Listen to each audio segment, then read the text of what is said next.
Welcome to Your Brand Amplified, the podcast where we interview marketers, publicists, and brands to learn their stories, what makes them tick, and tips and tricks that make a difference. I am Annika Jackson, back with another great episode of Your Brand Amplified, and I am so thrilled today to have Rogelio Rodriguez. Rod is the visionary behind Risen Growth Marketing Company. This is such an important topic. Rod, thank you so much for being here today. Thank you so much for having me, Annika. Absolutely. And I am so interested to dig into your background. You are a former Marine. You started your business with DJing, which I love because I started out as a club promoter.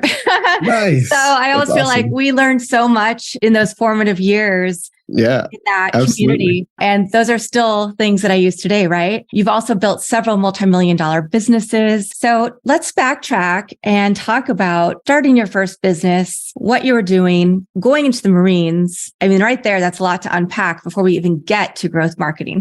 Yeah, no, absolutely. When I was little, I had two dreams, right? Like I wanted to be an entrepreneur and I wanted to be G.I. Joe.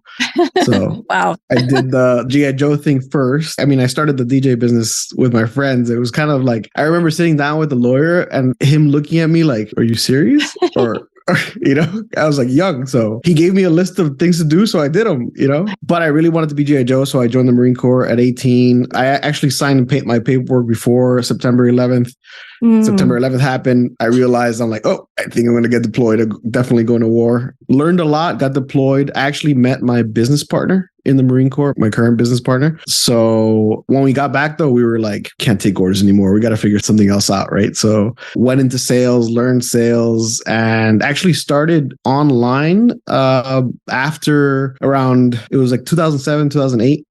Started dabbling on eBay and did very well. That's actually my introduction into like SEO, right? Like search engine optimization. I learned how to like manipulate the search engines and my listings for them to come up on the search results on eBay. But then I was like, eBay's only like 6% of the search market. I think Google's like 80 something percent at the time. Right now, I think it's like 90% of the search market right now. So I started building websites. I kind of picked up Dreamweaver. I don't know if you remember Dreamweaver or if you ever used Dreamweaver. It's like a website builder. I had two screens. One, look at the code, and the other one to see what it looked like after after you change the code. And that was like my intro into the whole like building a business from scratch while leveraging the internet, right? Kind of like my intro into growth marketing, because I realized that by having the right keywords or having the right system in place or the website built, it would actually attract people because people were typing into the search engine what they wanted to find. And as long as I gave that solution or that answer in my content on my website, I would come up on the search results. Yeah. So I learned a lot. That's kind of like in my background. And that's how I transitioned from infantry Marine to amazing to business builder. Yeah. Wow. So it was very organic, like the whole process of learning and figuring out. And I think that's one of the great things about entrepreneurship from the perspective of somebody like you or me. We are scrappy. We figure it out ourselves. We didn't go to school for this, even though I teach it now. I think that really helps you when you have to figure out how to do everything yourself and you learn all of those components, because then you can advise your clients better because you've been there, you've done that. You're not just saying it from an academic viewpoint.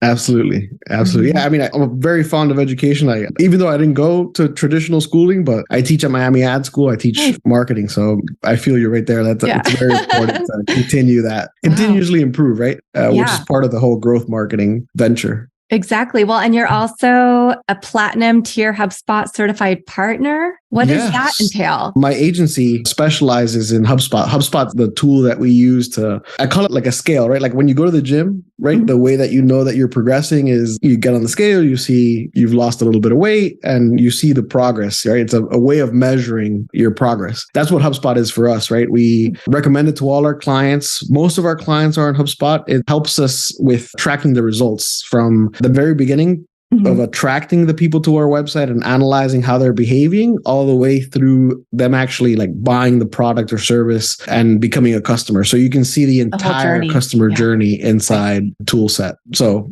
we started, I guess, like they used to call it value added resellers. But then they call it the partner program, which has been super beneficial for our agency as well as for our clients. Very nice. So what have you seen as some of the big changes from the time that you started in websites and SEO and marketing and figuring out how to do things for your business to now? Mostly technology. And I'm a big fan of technology and leveraging. I think I may annoy the team sometimes because I'm always like, oh, look at this new tool that I found. Go check it out. But the amount of time that it takes, the effort that it takes is a lot less than when I started. I mean, just like I explained Dreamweaver, right? Dreamweaver was HTML code on one side and then hitting preview to be able to see what you did, your work. Now there's like tools, I mean, from Squarespace to even Shopify has a built-in, like what you see is what you get kind of builder where you can just like drag and drop kind of like your own website experience. Yeah, that's all templated. Yeah, which is very, very different than when we started, right? Like I think like the progress has been immense. Even now, like now that I look at it, like ChatGPT is all the rage, but we've been using a tool called Jasper for, I think like this is like our 3rd year using it. And it's been great for us because it's been able to cut down the time that it takes to produce the content, right? That we're looking to produce. So you must have read my mind because I was just about to ask that question. One of the classes that I teach is about digital media management and ad tech and MarTech stacks and going through that whole process. And big conversation, of course, is around AI. In fact, I think I have a list that somebody started of like over 600 AI resources. Wow. That is a big discussion for marketers, for publicists, but also for academics of how are students going to use AI, but then how are we going to use it to be better at what we do and find the right tools? Because like you said, there's so much new tech out there. It can get very overwhelming and confusing. You know, we have the high level overview of the tech. We work with people who work in the tech, but what you do is definitely not my area of expertise.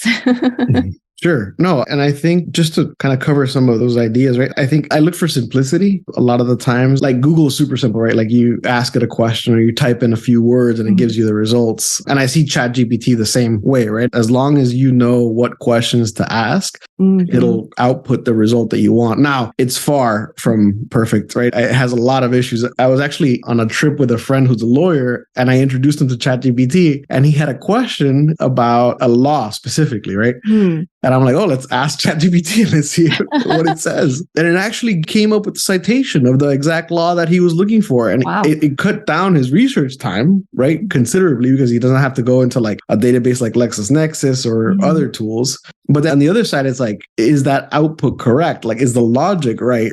Like, you still need a human to come in and take a look at it and verify that that information is correct. I mean, because there has been instances, I don't know if you've seen it. I've seen some videos where like ChatGPT will give you an answer, but it's not the correct answer, right? Like you cited something, but that citation was actually incorrect. Right. Yeah. So I think we have to like just take it easy, little steps, right? Little step in how to approach the adoption of that technology. Because what I see happening is like companies will go all in, like businesses will go all in on a specific technology and not really like fully understand it. And then it fails, right? The adoption rate inside the organization fails. Right. And if you don't take it little steps at a time, that's what tends to happen. Yeah. So keep it simple and take it step by step. So use the tools, but with the caveat, it's not going to be perfect because it was humans who had to input all the information that goes into these algorithms and spits out the AI back to us. Yeah. I've read some concerns about that. You know, people being hired overseas and not paid a fair wage. And then also, depending on what country you're in, the vernacular is slightly different. So the way that somebody's inputting the information might not spit out the perfect American English version of what you're trying to say. So yeah, the caveat is use it to help cut down on time, but always verify the information. Absolutely. Okay. Absolutely. That's good to know. So let's also talk about growth in general. What kind of strategies you do lead gen, right? With your company as well. That's our main focus. Yeah. Lead gen. I get approached by lead gen companies all the time who are like, oh, we can do lead gen for your marketing firm. And it's really hard to cut through the right questions to ask, right? So how do you know you're getting an agency that's actually going to do good work for you? What kind of questions should somebody ask when they're looking to work with a lead gen agency? And is there a certain point in the business cycle that it makes more sense than like maybe you don't want to do that when you're first starting your business? You know, where in the growth cycle is it most appropriate to start this kind of work? I know I just threw a whole bunch of questions at you. No, I think those are very good questions. I mean, in terms of when to start, I would say when you have a good understanding of whether the service or the product that you're selling has market fit, right? Like you have some clients already in play and you want to magnify the results that you're already having for those current clients, because that'll make it a lot easier for the lead generation side, right? And as far as the questions that you should ask, you have to ensure that the lead generation company understands your business, because there's complexities in each business, right? Every business is different. Whether you're selling a product or a service could be very different. So as long as they understand, even down to the sales cycle, how long it takes to sell your product, what could go wrong if they experiencing your product, all those things, right? Like they have to intimately know that in order to be successful at the lead generation side, right? Because the lead generation side is not only like a cold audience that you're trying to attract, right? But it's also the referrals that you're getting from your customers. It's also the good PR that you may get naturally because you're doing something good in the community, right? There's a lot of facets of lead generation that maybe most companies don't take into consideration, right? Like when we run a campaign for us, it's really about first understanding the target market intimately. So we run message testing first, almost like a market study to understand what kind of messaging resonates with that audience. And then we work backwards and build out campaigns that are filled with those resonating messages, from the ads to the landing pages to the actual like follow through and email nurturing campaigns are also important that you understand, like, hey, are you fulfilling the need right now of your target audience? And as they're going through the buying stage, right? So yeah, that's what I would say. And other questions to ask, obviously experience, right? Some lead generation companies have more experience in certain verticals. Like we're very experienced in like home services. A lot of companies that, I'll give you an example, like Impact Windows and Doors, HVAC companies, plumbing companies, electrical contracting companies. Those are the companies that we have a lot of experience with. So if another company has that experience, it's good to understand that they have a more intimate understanding of your business than others would. So I would definitely ask that as well. That makes a lot of sense. And I think lead gen is a big concept. So there are companies that will do things like take over your LinkedIn profile and message people from your LinkedIn.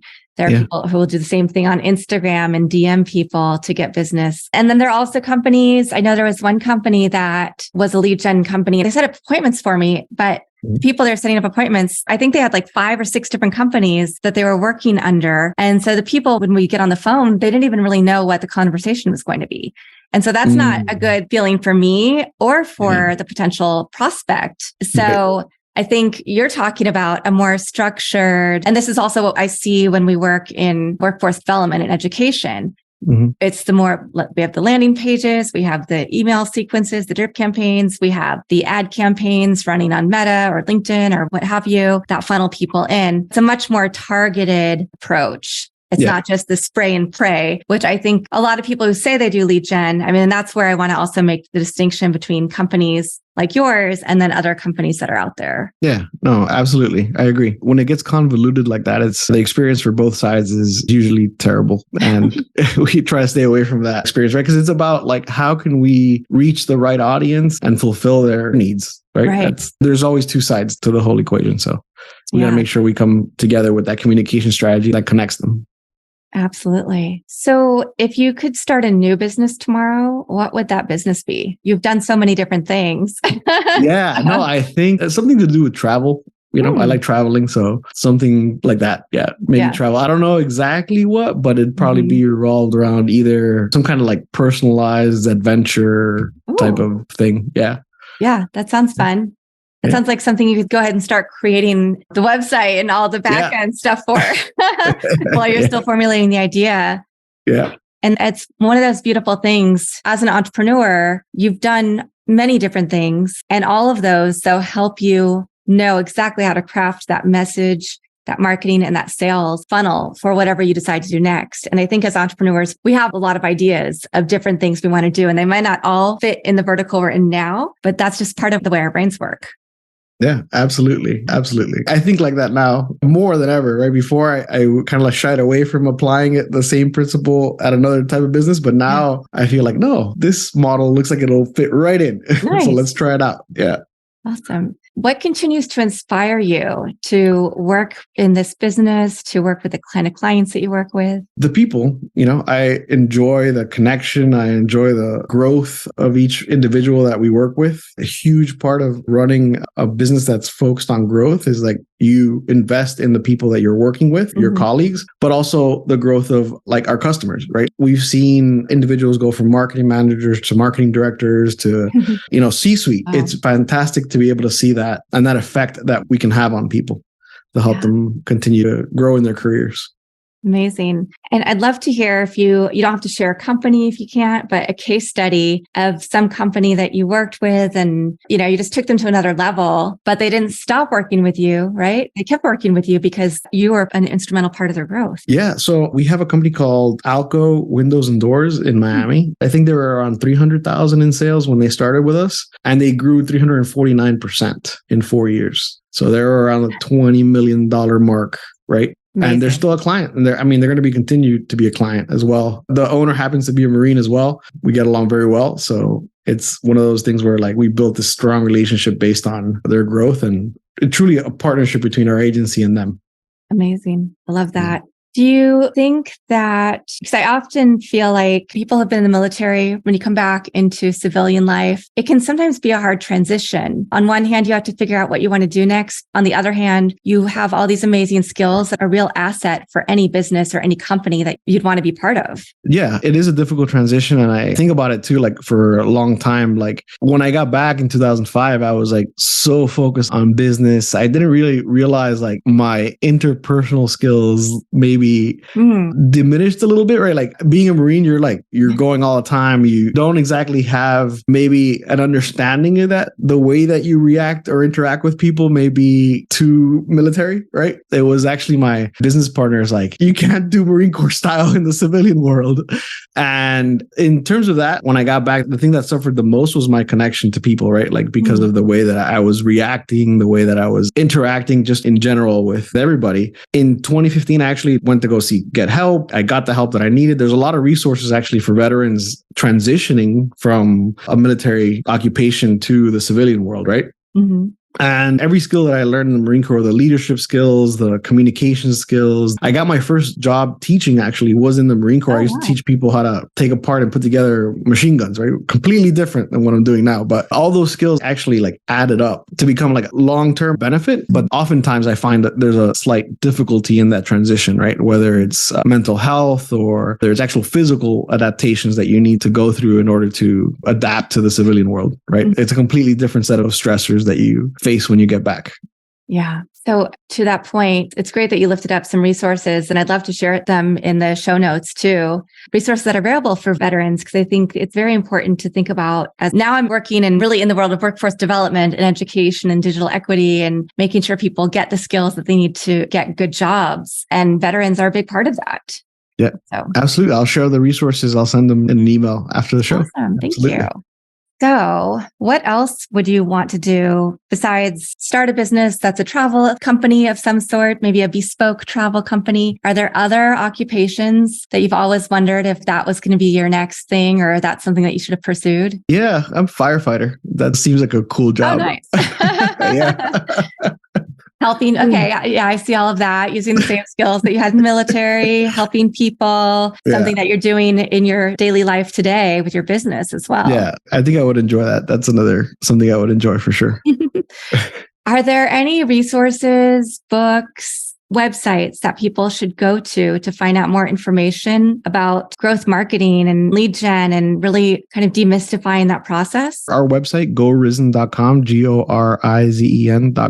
That's a great resource. I would also share CXL.com. It's conversion rate optimization experts, kind of like schooling, right? Like you sign up and you get like access to all these mini courses. Oh, cool. We found it super helpful. We use it internally. HubSpot has the HubSpot Academy. I mean, we are all certified in different HubSpot certifications, like from social media all the way to digital marketing. So many free resources for marketers. It's amazing. You know what? I should put together a website with a list of all of them, like 1,000 resources for marketers. along with demystifying the process of lead gen, making sure people are coming to the right company to help them with lead gen and do it very effectively for their business case. I think that's another issue. There's so much information, even as marketers, like you said with tech, like I'm always like, oh, I want to learn from that email marketing person or this person or that person. And then I downloaded all these resources, but then I don't have time to get to them because I'm so busy doing the work. So I think it really helps to offer up, and the fact that you've mentioned, 3 really good resources right here is going to be very helpful to the audience to demystify it, because with all the people, all the squeaky wheels out there, it also, I think that again leads back to doing the right kind of lead gen. If there's so much information out there on the internet, there's so many people trying to sell their products or services and tell you that the way that they do it is the right way. Yeah. So how do you know? How do you break through all that noise? Right. Yeah, it's tedious. When I think back at it, I mean, I'm a big fan of reading, and the people that I look up to are maybe like really early adopters of the internet, like Dan Kennedy, like Perry Marshall, Russell Brunson, right? Those guys are like, for the most part, where I got like my foundational start, right? In their books. But now I mostly use CXL, Conversion Excel, and HubSpot and our own website. And I try to produce much helpful content as possible as well myself. Whenever I learn, I share the little tidbits that I pick up from those people. What are some of the books that you're reading right now? So I'm working through a book called Personal Socrates. Headlines like Better Questions, Better Life, right? Kind of like just applying the Socratic method to yourself. Yeah. And asking questions. I am like halfway through Ray Dalio's, the last book that he came out, the Changing World Order book. I don't know if you've heard of that one, but yeah, that one as well. And then one for fun that I'm reading is called Havana Nocturne. It's the story of like gangsters in Cuba before Castro took over. Whoa. So, that sounds really fascinating. Yeah, that was fun. I mean, it's a true story, but it's just like, I can't believe this is true. This should be a movie, right? Oh, maybe it will be. Yeah. We'll put that out into the universe.